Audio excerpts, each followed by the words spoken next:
सांख्यसमं ज्ञानं नास्ति योगसमं बलम् यत्र वः संशयो मा भूत् ज्ञानं सांख्यं परं स्मृतम्। ॐ शान्तिः शान्तिः शान्तिः।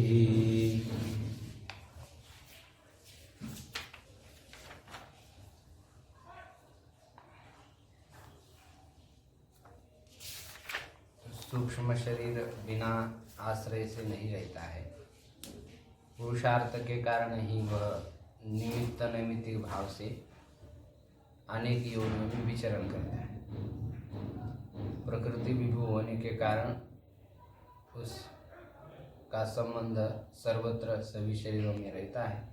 जैसा राजा का सत्ता सभी प्रजा पर रहती है, इसी प्रकार प्रकृति सत्ता भी सभी सूक्ष्म शरीर में रहती है। वह सूक्ष्म शरीर भावों से उपरंजित होकर के ही अनेक योनियों में विचरण करता है। तो सांस्कृतिक भाव, प्राकृतिक भाव और वैकृतिक भाव बताए। सांस्कृतिक भाव कपिल आदि में बताया, प्राकृतिक भाव सनत कुमारों में, वैकृतिक भाव जो सामान्य मनुष्य रहते उसमें रहते हैं। और कुछ भाव कर्ण के आश्रित होते और कार्य के आश्रित होते। कर्ण आश्रय माने जो अहंकार मन है, मन में आश्रित रहते हैं, और कार्य आश्रय में देह में आश्रित है। यद्यपि ये भाव सूक्ष्म शरीर में रहते हैं, धर्म ज्ञान वैराग्य ऐश्वर्य, लेकिन धर्म ज्ञान वैराग्य ऐश्वर्य का यह कार्य है, इंद्रिया और शरीर। तो कार्य को भी भाव शब्द से कहा गया है। उसमें रहते किस उससे रहते कार्य शरीर में कलल आदि रूप में रहते, कलल बुद्बुद आदि जो देह के भाव रहते हैं वो भी धर्म अधर्म के सापेक्ष ही होते। शरीरों की उत्पत्ति भी ऐसी भावों के अनुसार ही होते हैं ना, ब्राह्मण क्षत्रिय वैश्य आदि, और गोरा काला नाटक लंबा, ये सब शरीर में भी सौष्ठव अस्वष्ठव जो होता है वो भी धर्म अधर्म के कारण ही होता है। धर्म से ऊपर गमन होता है, अधर्म से नीचे होता है, ज्ञान से अपवर्ग होता है और अज्ञान से बंध होता है। बंध 3 प्रकार का आगे बताया। और किस किस निमित्त से यह शरीर विचरण करता है, निमित्त भाव प्रसंग से यह विचरण करता है, ऐसा बताया था। तो और कुछ निमित्त आगे 45वें कारिका में बता रहे हैं। वैराग्यात् प्रकृतिलयः संसारो भवति राजसाद्रागात्। वैराग्यात् प्रकृतिलयः संसारो भवति राजसाद्रागात्। ऐश्वर्याद् विघातो विपर्ययात् तद्विपर्यासः। ऐश्वर्याद् विघातो विपर्ययात् तदुपर्यासः। ऐश्वर्यात् प्रकृतिलय, वैराग्यात् प्रकृतिलय। विरागस्य भाव इति वैराग्य, इच्छा राहित्यम वैराग्य, इच्छा से रहित होने को वैराग्य कहते हैं। तो वैराग्य तभी मोक्ष का सहायक हो जाता है जब वह विवेकपूर्वक, कैसा हो, विवेकपूर्वक केवल वैराग्य हुआ, अपने वस्तुओं का त्याग कर दिया, उससे इच्छा रहित हो गए, तो उतने मात्र से कोई मोक्ष की प्राप्ति नहीं होती। हाँ, तो ऐसा वैराग्य करने से क्या होगा, प्रकृति लय। अविवेक पूर्वक जो वैराग्य होता है उससे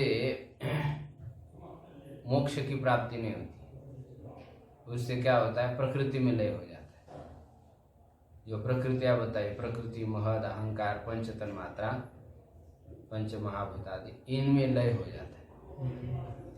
माने जो साधक है अविवेक पूर्वक वैराग्य ग्रहण करने वाला, तो उसी के वैराग्य के बल पर वो तत्व ज्ञान को प्राप्त तो नहीं कर पाता है, किंतु अव्यक्त महत्त्व बुद्धि पंच तन्मात्रा में विलीन हो जाता है। कितने दिन तक लीन हो जाता, वो भी अवस्था ऐसी है कि जैसे मानो मोक्ष को प्राप्त किया हुआ है। ऐसी अवस्था है। जैसे हम सो जाते तो सोते समय एकदम आनंद की अनुभूति हो जाती है। उसी प्रकार प्रकृति में, बुद्धि में और पंचतन मात्रा में जब साधक लीन हो जाता तो उसको भी सुखद की अनुभूति हो जाती है। पड़े रहते, जैसे पत्थर आदि रहते, ऐसे उस प्रकृति में कई सालों तक पड़े रहते। प्रकृति में सबसे अधिक काल तक पड़े रहते हैं। फिर अहंकार में कुछ 10,000 वर्ष पर्यंत, तन मात्रा में फिर उससे कुछ कम साल। लेकिन पुरुष में एक बार पुरुष चित्त प्रतिष्ठित हो जाता है तो फिर उसकी कोई काल गणना नहीं होती। लेकिन इनमें यदि चित्त लीन हो जाता है तो कुछ दिन के लिए ही उसमें लीन हो जाता है। तो सापेक्षिक एक प्रकार का मोक्ष ही है, लेकिन फिर ये दोबारा संसार को प्राप्त हो जाती है। तो इसको कहते हैं प्रकृति लय। राजसात रागात, राजस राग से क्या होता है? संसार आसक्ति रजोगुण का चिन्ह है। रजोगुण शरीर में है, ये कैसा पता चलता है? संसार की अधिक इच्छाएं होने से ही पता चलता है कि हमारे अंदर रजोगुण है। तो रजोगुण रूप जो राग है, रजोगुण से उत्पन्न होने वाला जो राग है, उससे मनुष्य क्या सोचता है? सब इहलौकिक पारलौकिक कर्म करता है, परलोक के सुखों को प्राप्त कर लेता है। दिव्य परलोक के भोग और दिव्य इहलोक के भोग को प्राप्त करता है। तो भोगों को भोगने से वो फिर संसार को प्राप्त हो जाता है। सम्यक शरणम संसार, एक दूसरे योनियों को ही प्राप्त हो जाता है। ये भी राग होने से भी फिर दोबारा ये लिंग शरीर संसार को प्राप्त होता ही रहता है। अविवेक पूर्वक वैराग्य से भी प्रकृति में लीन होने पर फिर भी आ ही जाता है संसार। ऐश्वर्यात अभिघातः, ऐश्वर्य की प्राप्ति हो जाने से अभिघात हो जाता है। माने किसी भी स्थान में वह पुरुष चला जाता है तो उसका जो अष्टविध प्रकार का ऐश्वर्य बताया उसका नाश नहीं होता है। माने यथेच्छ ऐश्वर्य उसको प्राप्त हो जाता है। तद विपर्यात तद विपर्यास है। किंतु ऐश्वर्य की प्राप्ति न होने से सर्वत्र उसका क्या हो जाता है? विघात हो जाता है। माने सर्वत्र उसको दुख ही प्राप्त हो जाता है। विपर्यात तद विपर्यास, अनैश्वर्य के कारण विपर्यास, माने उसको सर्वत्र विघात हो जाता है, अर्थात सर्वत्र उसको दुख ही प्राप्त हो जाता है। सर्वत्र उसकी इच्छाओं की पूर्ति नहीं हो पाती। ऐश्वर्य से इच्छा की पूर्ति हो पाती, और ऐश्वर्य न होने से और तत्व ज्ञान की प्राप्ति न होने से क्या हो जाता है? उसकी इच्छाओं का विघात हो जाता है, पूर्ण नहीं हो पाती। तत्व ज्ञान होने के बाद तो फिर ऐश्वर्य के बिना भी सभी कामना क्या हो जाती? पूर्ण हो जाती। लेकिन तत्व ज्ञान नहीं हो तो इच्छा होगी, इच्छा पूर्ति के लिए ऐश्वर्य चाहिए, और इस पुरुष के पास ऐश्वर्य न होने के कारण इसका सर्वत्र क्या हो जाता है? विघात ही हो जाता है। तो इस प्रकार यह निमित्तों के साथ नैमित्तिक, निमित्तों के साथ नैमित्तिक 16 प्रकार का कार्य बताया है। कितने प्रकार का? 16 प्रकार। तो 16 प्रकार का कार्य किस रूप है उसको अभी आगे स्पष्ट कर रहे हैं। उसके भी जो निमित्त नैमित्तिक जो भेद बताया है वो 16 प्रकार का होता है, उसको आगे स्पष्ट कर रहे हैं। एष प्रत्यय सर्गो विपर्यया शक्ति तुष्टि सिद्ध्याख्यः। एष प्रत्यय सर्गो विपर्यया शक्ति तुष्टि सिद्ध्याख्यः। गुणवैषम्य विमर्दात् तस्य भेदास्तु 50। गुणवैषम्य विमर्दात् तस्य च भेदास्तु 50। एष प्रत्यय सर्ग, ये जो अभी तक हमने 16 प्रकार का निमित्त नैमित्तिक भेद बताया है वह प्रत्यय सर्ग है। या प्रत्यय शब्द का अर्थ बुद्धि है। अध्यवसाय स्वरूप जो बुद्धि है, धर्म ज्ञान आदि से युक्त होती है, उस बुद्धि को कहते हैं प्रत्यय सर्ग। तो प्रत्यय सर्ग विपर्य आशक्ति तुष्टि सिद्ध्याख्य। विपर्य अशक्ति तुष्टि और शक्ति तुष्टि सिद्ध्याख्य, सिद्धि भेद से 16 प्रकार का है और उसी के ही फिर आगे चल करके 50 भेद हो जाते हैं। गुण वैषम्य विमर्दा, गुण का तारतम्य होने के कारण तस्य भेदास्तु 50, उसके कितने भेद हो जाते हैं? 50 भेद हो जाते हैं। विपर्य का अर्थ क्या होता है? अज्ञान, संशय। किसी स्थानु को देख करके ये पुरुष है या स्थानु है ऐसा संदेह हो जाता है और उसको समझने के लिए मनुष्य असमर्थ हो जाता है, ये बुद्धि की आसक्ति है।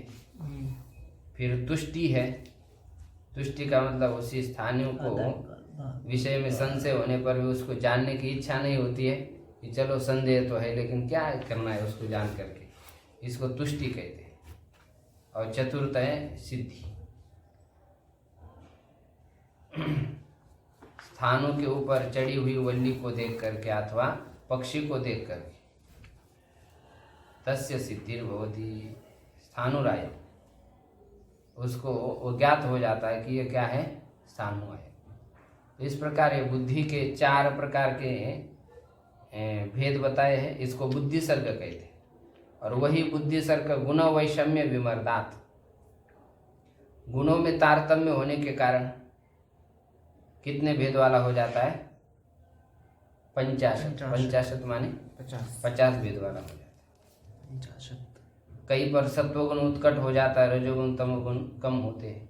कहीं पर रजोगुण अधिक हो जाता है तो सत्वतम न्यून हो जाता है। ऐसे भेद से यह जो बुद्धि सर्ग है वह कितने भेद वाला होता है? 50 भेद वाला, 50 भेद वाला। तो कैसे 50 भेद होते हैं?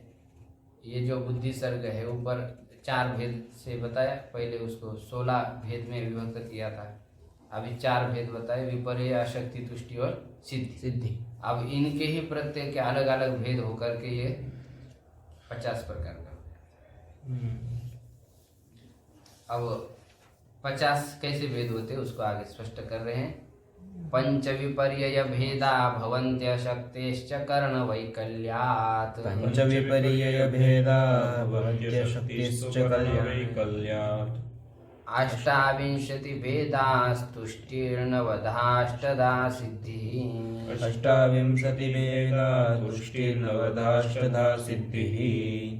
विपर्ययः पंच विपर्यय भेदा, जो पहला ही बुद्धि का भेद क्या बताया? विपर्य माने अज्ञान। अज्ञान के कितने भेद है? 5 है। अविद्या, अस्मिता, राग, द्वेष और अभिनिवेश, इस नाम से योग सूत्र में कहा। उसी को यहाँ पर तम मोह, महामोह, तामिश्र और अंध तामिश्र भेद से कहा गया है। ये तम मोह क्या होता है इसको आगे स्पष्ट करें। तो विपर्य के कितने भेद होते हैं? 5। अशक्तेश्च कर्ण वैकल्यात् अष्टाविंशति भेदाः। अशक्ति, अशक्ति का माने जो जिसमें करने का सामर्थ्य है वो सामर्थ्य न होना, इसको क्या कहते हैं? अशक्ति कहते हैं। अशक्ति, हाँ, सामर्थ्य राहित्य, समर्थता से युक्त न होना।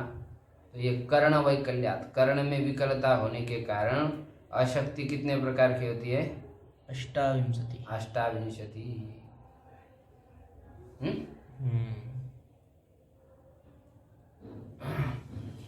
कर्ण कितने हमारे पास? त्रयोदश विधम कर्ण,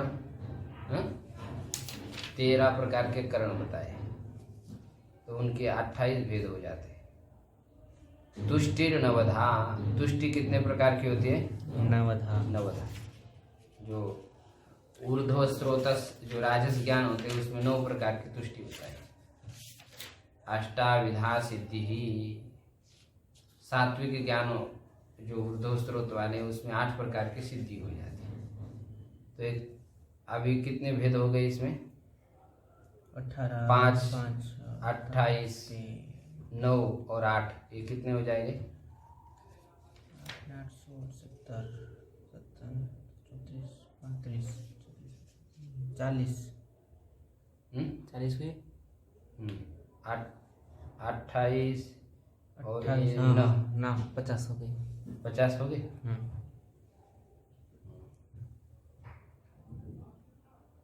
तुष्टि 9 प्रकार की हो गए और अष्टधा सिद्धि सिद्धि है, तो 8 और 9 कितने हो जाए? 17 और 17 और 5 22, 22 और 28 50 50 भेद हो जाए। इस प्रकार ये 50 भेद वाला यह प्रत्यय सर्ग हो गया। अब वो भेद को और आगे स्पष्ट करेंगे। अब वो जो विपर्य बताया 5 भेद वाला, उसको आगे क्रम से स्पष्ट करेंगे। भेदस्तमसो अष्टविधो मोहस्य च दशविधो महामोहः। भेदस्तमसोऽष्टविधो मोहस्य च दशविधो महामोहः। तामिस्रो अष्टादशधा तथा भवत्यन्धतामिस्रः।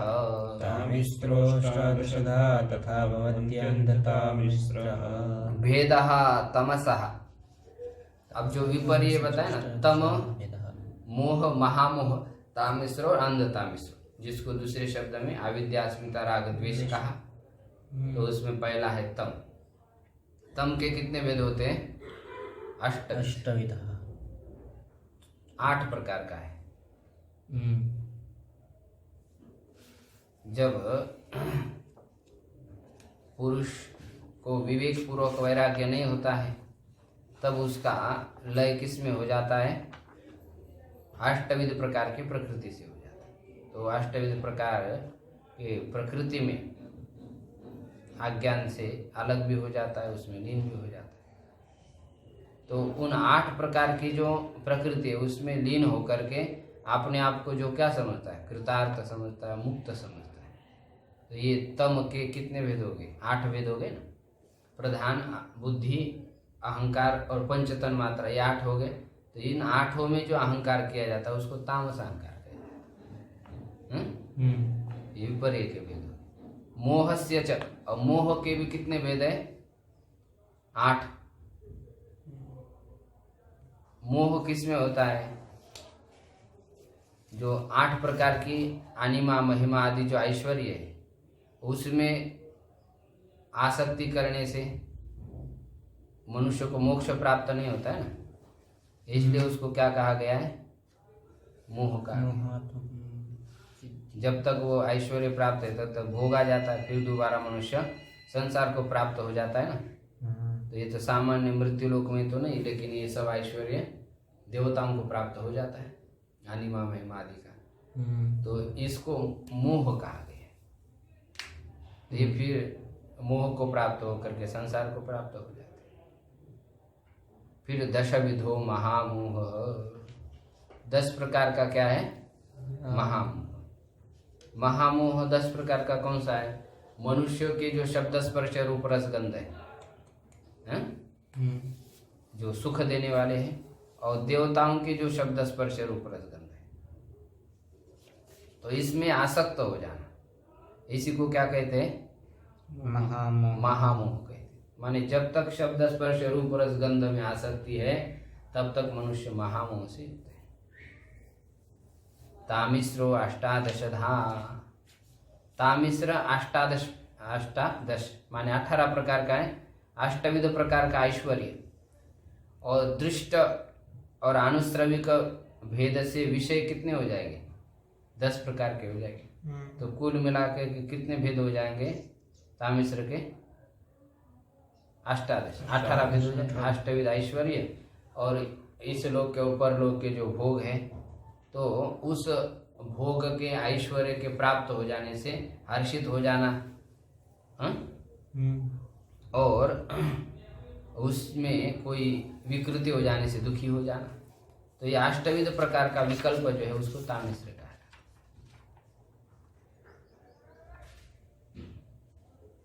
अब अंतिम क्या बचा है? अंधतामिश्र। अंधतामिश्र किसको कहते हैं? सब कुछ विषय प्राप्त हो गए, उसका भोग भी किया जा रहा है, लेकिन भोग करते हुए ही मृत्यु राज आ गए बुलाने के लिए। तो अष्टविध प्रकार का जो ऐश्वर्य है उससे वो मनुष्य क्या हो जाता है, भ्रष्ट हो जाता है। तो उस समय उसको क्या हो जाता है, बहुत दुख हो जाता है। सभी विषयों को छोड़ते समय पूर्ण रूप से उसका विषय का उपभोग किया नहीं, और विषय प्राप्त होने के बाद संभोग करते समय ही, उसका उपभोग करते समय ही उसको छोड़ करके जाना पड़ता है। तो इससे उसको महान दुख प्राप्त हो जाता है। तो ये अंधता मिश्र कितने प्रकार का हो गया, अष्टादश। माने इस लोक के पारलौकिक आता अष्टविध ऐश्वर्य, उसको भोगते हुए ही छोड़ के जाना पड़ रहा है, तो उसको 18 प्रकार का अंधता मिश्र का है। तो इस प्रकार इसके कितने भेद हो जाते हैं, पंच विपर्य के 62 भेद, 62 भेद हो जाते हैं इसकी। प्रत्येक की संख्या आप टोटल करके देखें तो 62 हो गए। अब अशक्ति भेदा, अशक्ति के भेद बताए जा रहे, माने इंद्रियादिकों में सामर्थ्य न होना, सामर्थ्य उसका क्षीण हो जाना, ये आसक्ति। गुरु जी ये सभी का विस्तार आएगा क्या? यही अब ये और क्या विस्तार? तो ये इसमें नहीं देखिए अष्ट प्रकार के जो मोह है तो वो कौन से? हाँ, 8 प्रकार के मोह, तो तमसः अविद्या 8 प्रकार की, मोह 8 प्रकार के, फिर महामोह 10 विधः। हाँ, तो उसका महामोह 10 विध आपको समझ नहीं आया? ना इसके सभी नाम कहाँ पे है इसमें? नाम इसमें बताया ना आपको, शब्द स्पर्श रूप रस गंध, इन 5 में आसक्त होना, ये 5 महामोह हो गए इस लोक के शब्द स्पर्श। और देवताओं के जो विषय शब्द स्पर्श रूप, उसमें आसक्ति हो जाना, तो ये 5 हो गए ना, यही महामोह। इन विषयों में आसक्ति ही महामोह है। 10 विषय हो गए तो 10 प्रकार का हो गया, ऐसा। जैसे अलग कोई नाम, उसके भेद हो गए 10, उसी को महामोह गए। महामोहतम पुंज बंधु गुरु पद कंज, महामोहतम पुंज जासु वचन रवि करण कर, जिसके वचन रूप रवि के किरण क्या कर देते हैं, महामोहतम पुंज का नाश। ऐसे श्री गुरु के चरणों को हम वंदना करें। रामचरितमानस में आदि में है। तो महामोह क्या है? यही तो होता है संसार में सुख भोगने की इच्छा। तो श्री गुरु के वचन बार बार श्रवण करने से यही नष्ट हो जाता है। ना इस लोक के भोग अच्छे लगते हैं, ना परलोक के भोग अच्छे, उससे ऊपर ये भेद केवल विषय के आधार पर भेद किया गया।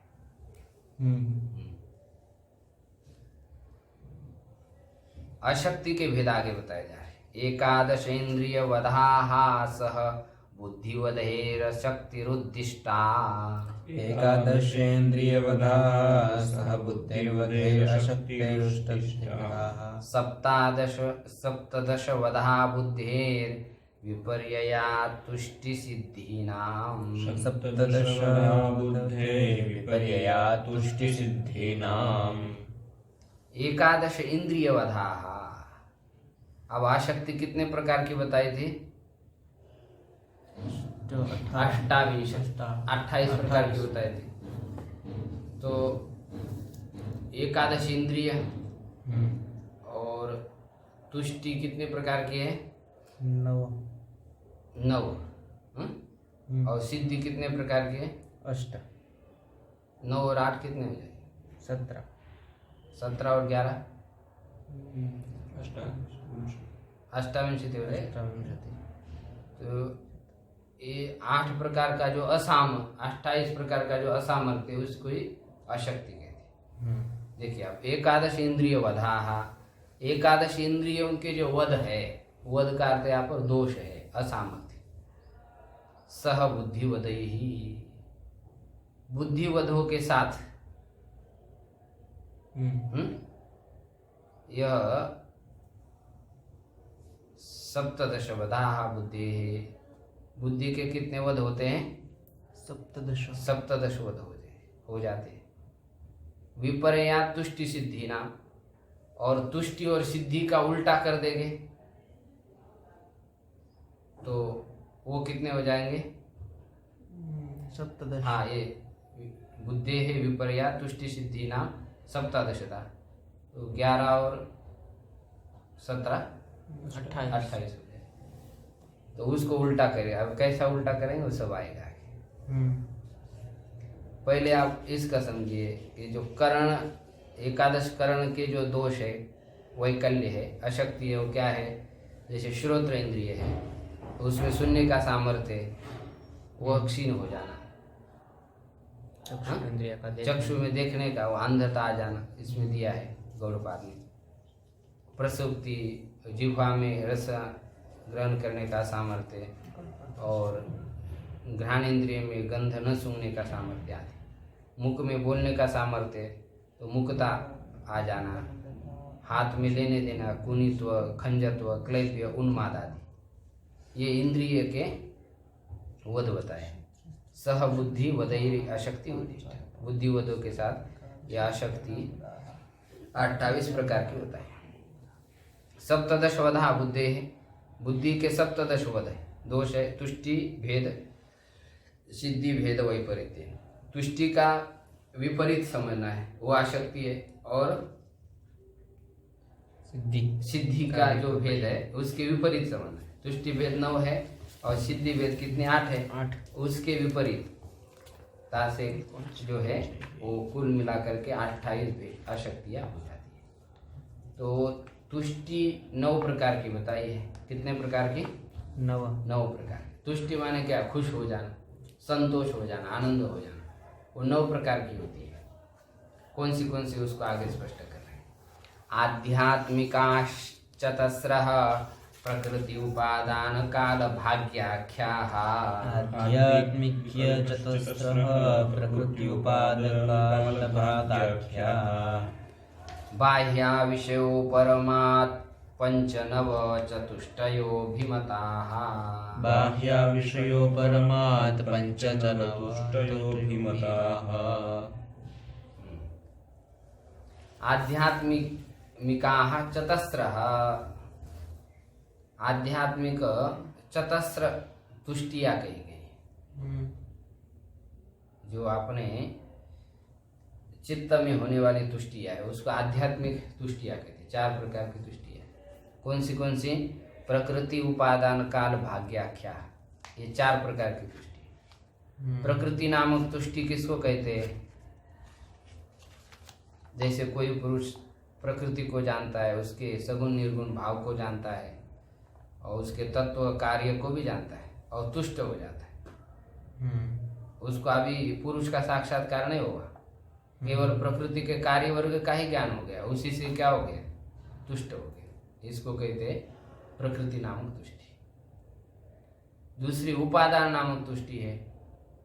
कोई पुरुष तत्व को ठीक से नहीं जाना और केवल उपादान से ही संतुष्ट हुआ। उपादान माने जो जिसके जैसे चिन्ह होते हैं उसको धारण कर लिया। अब सन्यासी लोग हैं, बस गेरू कपड़ा ले लिया तो क्या समझते हैं? वो गए हम परमहंस, ऐसा समझते हैं। कमंडल धारण कर लिया, किसी ने माला पहन लिया, तिलक लगा दिया, तो क्या सोचता है? वो गया। तो इसको क्या कहते हैं? उपादान नामक तुष्टि कहते हैं। तो इससे कोई मोक्ष तो नहीं होता है। कालाख्य नामक तुष्टि क्या है? कोई नहीं, थोड़े दिन के बाद हमको क्या हो जाएगा? अपने आप मोक्ष हो जाएगा। कोई साधन करना नहीं, अपने आप ही मोक्ष हो जाएगा। तत्व ज्ञान की क्या आवश्यकता है? इतना तत्वाभ्यास करने की कोई आवश्यकता है ही नहीं। समय देख करके अपने आप क्या हो जाएगा? मोक्ष। इसको काल नामक तुष्टि कहते हैं। और चौथी क्या है? भाग्य नाम। अरे हमारे भाग्य में होगा तो हमको मोक्ष मिल जाएगा। इस प्रकार की जो तुष्टि है उसको कहते भाग्य नामक तुष्टि। तो ये 4 प्रकार की आध्यात्मिक तुष्टि है। बाह्य विषय परमात्म पंच, बाह्य जो विषय है उससे उपराम हो जाने से जो तुष्टि होती है वो 5 प्रकार की। बाह्य विषय कितने? 5 है ना। शब्द, स्पर्श, रूप, रस, गंध। अब ये संसार के विषय कौन आर्जन करेगा? आर्जन उसको इसलिए नहीं छोड़ रहा है कि उसको वैराग्य हो गया। किस लिए छोड़ रहा है उन विषयों को? कि उसमें जो है कमाते समय कितना कष्ट है? उसमें उसको प्राप्त भी करे तो नष्ट हो जाएगा, उसमें आसक्ति हो जाएगी, हिंसा हो जाती है, दूसरे की सेवा करनी पड़ती है, इस प्रकार उसको दुख दिखाई देता है। और उस दुख के कारण उस विषयों से वह क्या हो जाता है, उपराम हो जाता है। अंदर से आसक्ति उसके नष्ट हुई ऐसा नहीं, आलस्य के कारण या फिर दुख के कारण ही उसको उन विषयों से वैराग्य हो जाता है, उससे वह उपरत हो जाता है, अलग हो जाता है। तो इस प्रकार की जो तुष्टि हो जाती है, नहीं हमको कोई नहीं चाहिए संसार का विषय, लेकिन मिल जाए तो छोड़ेंगे नहीं। तो इस प्रकार की जो तुष्टि होती है उसको पंच प्रकार की तुष्टि कहा है, शब्द स्पर्श आदि संसार के विषय में दुख के कारण उपरति। तो आध्यात्मिक बाह्य भेद से तुष्टि कितने प्रकार की हो गई, 9 प्रकार की हो गई। आध्यात्मिक शरीर संबंधी प्रकृति काल उपादान काल भाग और बाह्य तुष्टि है। इस प्रकार 9 प्रकार की तुष्टि कही गई है। इस तुष्टि के नाम अन्य शास्त्रों में अंभ, सलिल, मूघ, वृष्टि, सुतमो, पार, सुनेत्र, नारिका, अनुत्तम और आंबसिक, इस नाम से उसको कहा गया है। तो उसका उल्टा कर देंगे तो क्या हो जाएगा, ये 9 प्रकार की सिद्धि की आसक्ति हो जाएगी। हैं? यदि ये तुष्टि का नाम क्या है, अंबस है, तो उसका उल्टा कर देंगे अनंबस, की आसक्ति हो जाएगी, असामर्थ्य हो जाए। अब सिद्धि को आगे बता रहे हैं। सिद्धि कितने बताए, 8 प्रकार की। तो वो सिद्धियां तो हम समझते हैं, अनिमा महिमा। यहाँ पर दूसरी सिद्धियां बताए। ऊह शब्दो अध्ययनम दुख विघातास्त्रय सुहृत् प्राप्ति। ऊह शब्दोऽध्ययनं दुःख विघातास्त्रय सुहृत् प्राप्ति। दानं च सिद्धयो अष्टौ सिद्धेः पूर्वो अंकुशस्त्रिविधः। दानं च सिद्धयोऽष्टौ सिद्धेः पूर्वोऽंकुशस्त्रिविधः।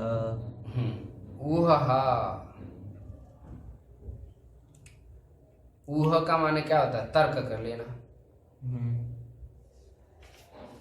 कि क्या सत्य है, क्या मोक्ष है। तो इस प्रकार केवल तर्क करने से कोई क्या समझता है कि मैं सिद्ध, हाँ सिद्ध हो गया, मुक्त हो गया, ऐसा समझता है।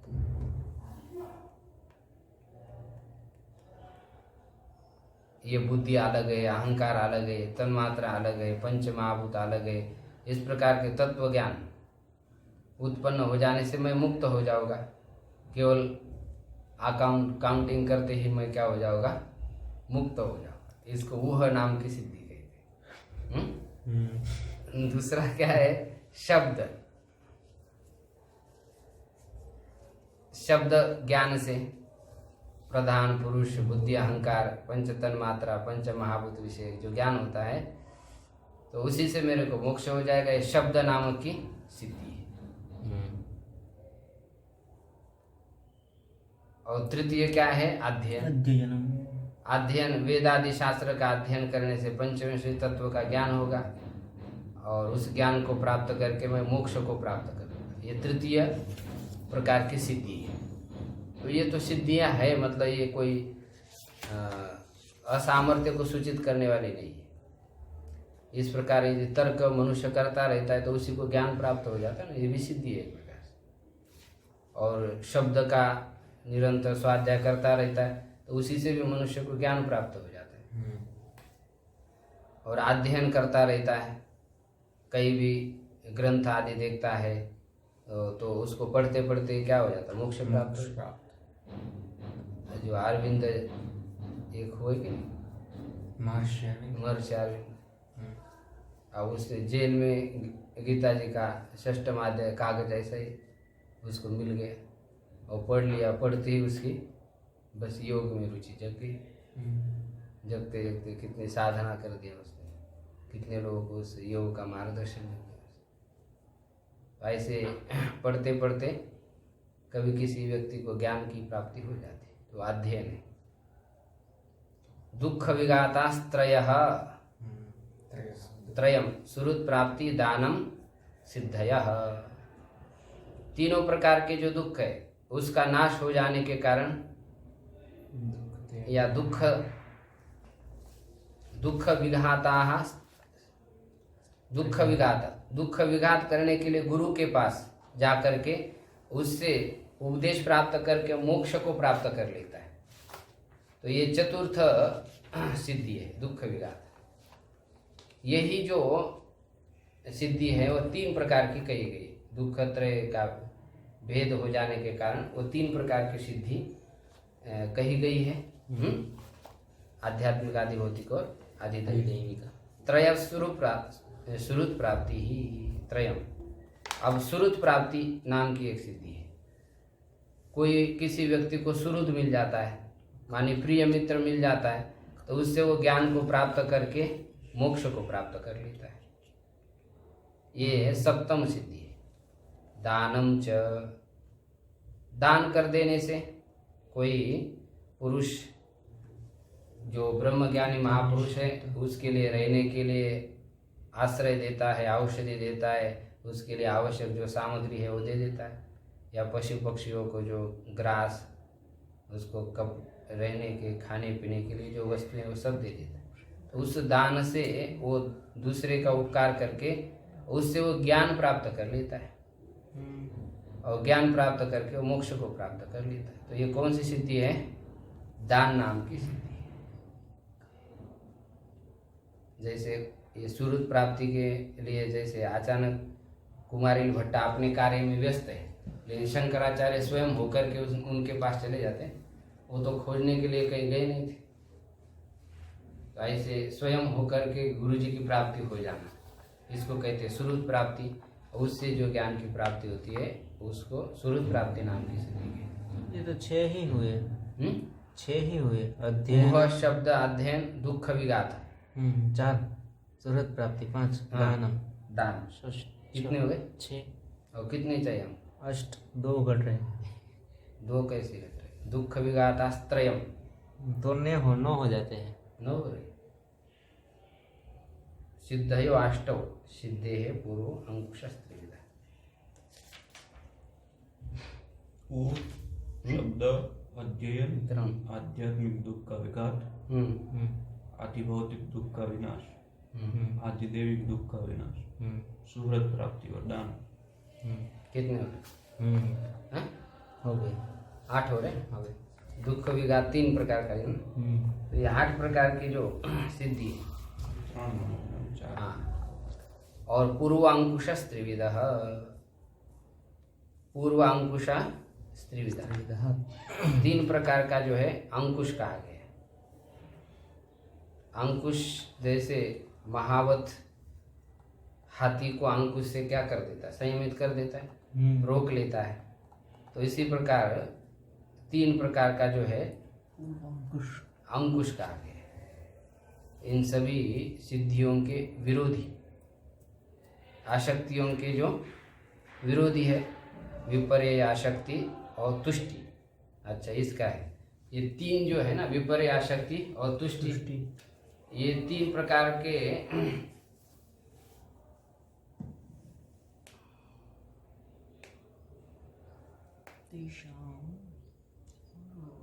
जो बुद्धि के भेद है, ये प्राप्त होने तो मोक्ष की प्राप्ति नहीं होती ना, किंतु सिद्धि से क्या हो जाता है? मोक्ष प्राप्ति। मोक्ष प्राप्ति हो जाती है। तो ये 3 जो है वह त्याज्य है। क्या क्या? क्या क्या? 4 बताया था ना। प्रकृति,